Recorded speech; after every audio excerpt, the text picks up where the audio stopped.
नमस्कार दोस्तों, आपका स्वागत करती हूँ सिलाई का हिंदी चैनल मेल्टेड स्प्रिंग्स में। आज हम सिंपल कुर्ती की कटिंग देखेंगे। सिंपल कुर्ती की कटिंग में अगर अच्छे से ना की जाए तो थोड़ी सी मुश्किल हो जाती है उसकी फ़िटिंग में, तो हमको ये वीडियो एंड तक देखना है।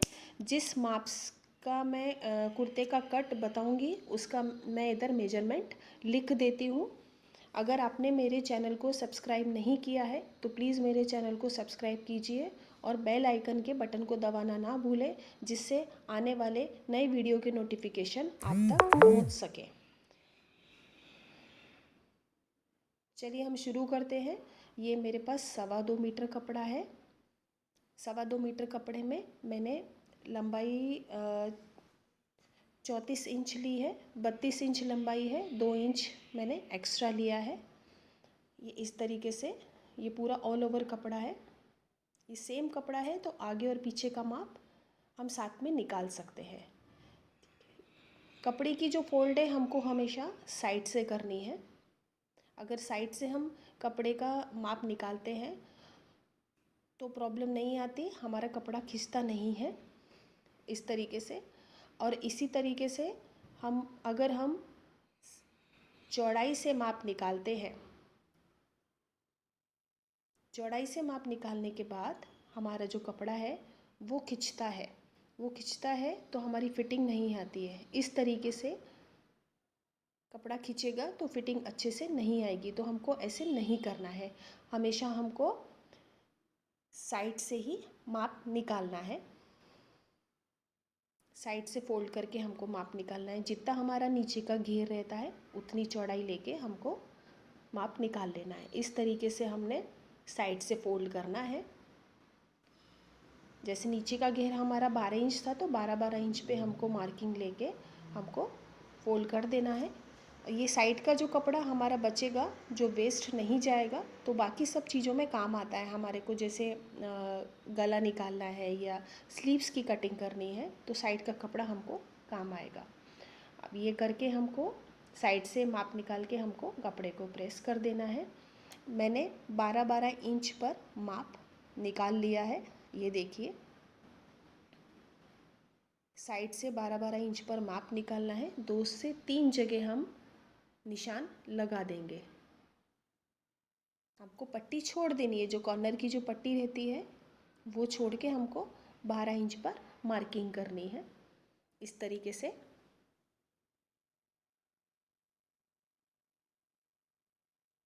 और ये कपड़े को फोल्ड कर देना है।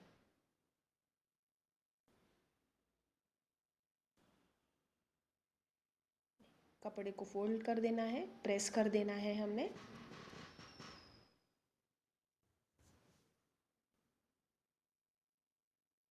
ये मैं इसको प्रेस कर देती हूँ और इसके बाद हम इस पर पिन अप लगा देंगे। पिन अप लगाना बिगनर के लिए ज़रूरी है, क्योंकि जिससे कपड़ा हिलता नहीं है, सरकता नहीं है और माप लेने के लिए भी प्रॉब्लम नहीं आती है। थोड़ा सा कपड़ा साइड से उठा के हमको इस तरीके से कपड़े पे पिन लगा देनी है।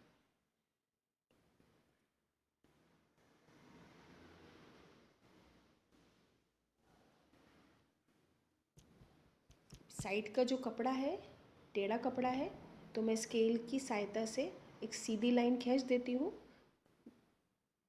इसको हम बाद में कट कर सकते हैं। ये मैंने चौक लिया और एक लंबी लाइन खींच दी है।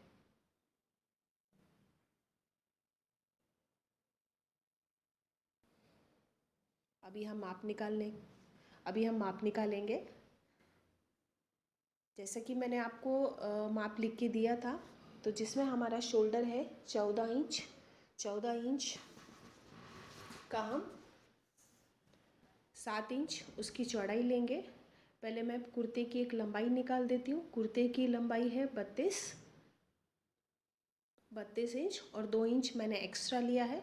आधा इंच शोल्डर में फिटिंग के लिए जाएगा और 1.5 इंच हम फोल्ड करेंगे पैनल की तरफ से, नीचे की तरफ से। अगर आपको कंफर्मेशन चाहिए कि बराबर मार्किंग करी है नहीं करी है, तो ऊपर का वन साइड से जितना माप है उतना ऊपर से माप लेके हमको इस तरीके से एक स्केल की सहायता से एक माप खींच देना है। ये मैंने सीधी लाइन लगा दिया है।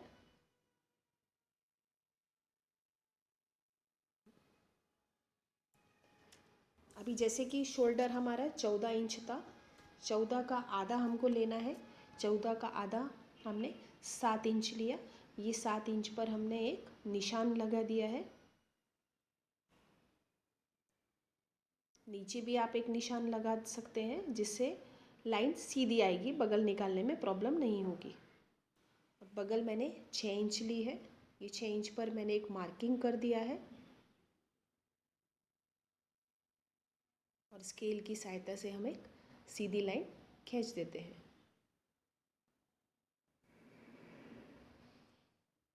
अभी हमारी छाती की घड़ी हमने 9.5 लेनी है।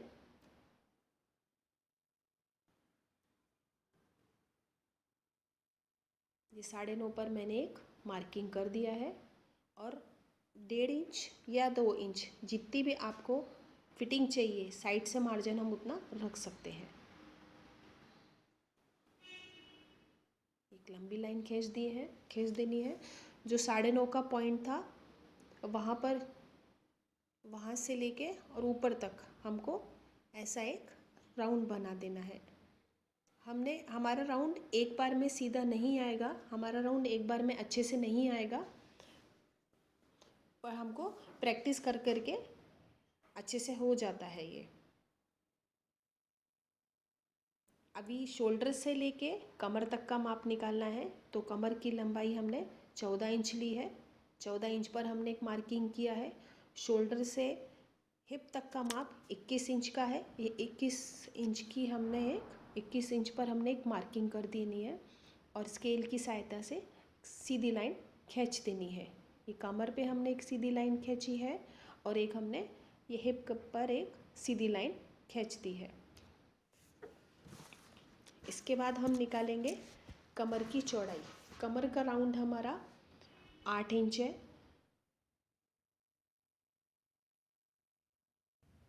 30 इंच की कमर थी, 2 इंच मिलाया था हमने उसमें, तो 8 हो गया था। 4 पार्ट किए थे उसके, और जितनी फिटिंग ऊपर आपने ली है छाती की घड़ी में, उतनी नीचे लेंगे। उसी तरीके से हिप लेंगे। हिप मैंने 10 और इसमें 1 इंच ही आपको एक्स्ट्रा मिलाना है, तो 10 और एक 11, ये 2 पॉइंट पर हमको एक मार्किंग कर देनी है। अभी नीचे का घेर के लिए हम जितना आपकी हिप की चौड़ाई रहती है, जैसे मैंने 10 और 11 ली थी, तो हम 11 और 12 नीचे घेर पर मार्किंग कर सकते हैं। ये 12 इंच पर मैंने एक मार्किंग कर दी है।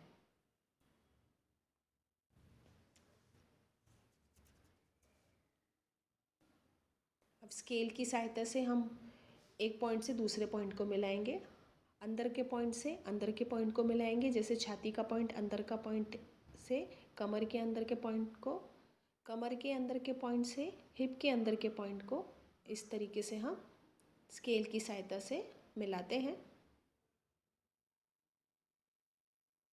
देखिए, अगर आपके पास शेप पट्टी है, ये हिप कर्व ऐसा स्केल आता है, अगर आपके पास है तो आप इसका यूज़ कर सकते हैं। इससे शेप अच्छा आता है। इस तरीके से रखना है आपने, और ये देखिए मैंने यहाँ पे निशान लगा दिए हैं स्केल की सहायता से। अगर आपके पास ये शेप पट्टी है तो ठीक है, नहीं है तो आप एक सादी स्केल का भी यूज़ कर सकते हैं। इस तरीके से, और ऐसे हाफ राउंड आप ऐसा बना सकते हैं। शेप अच्छे से आएगा। उसी तरीके से हमको हिप से लेके नीचे के घेर तक का माप लगाना है। यहाँ पे मेरी स्केल छोटी पड़ी, मैंने बड़ी स्केल का यूज़ किया।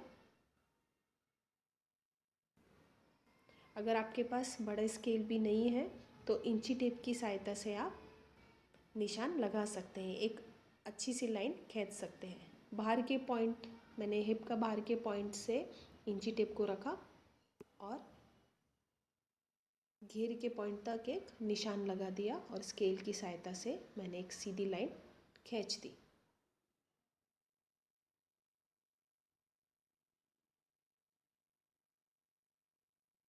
इस तरीके से।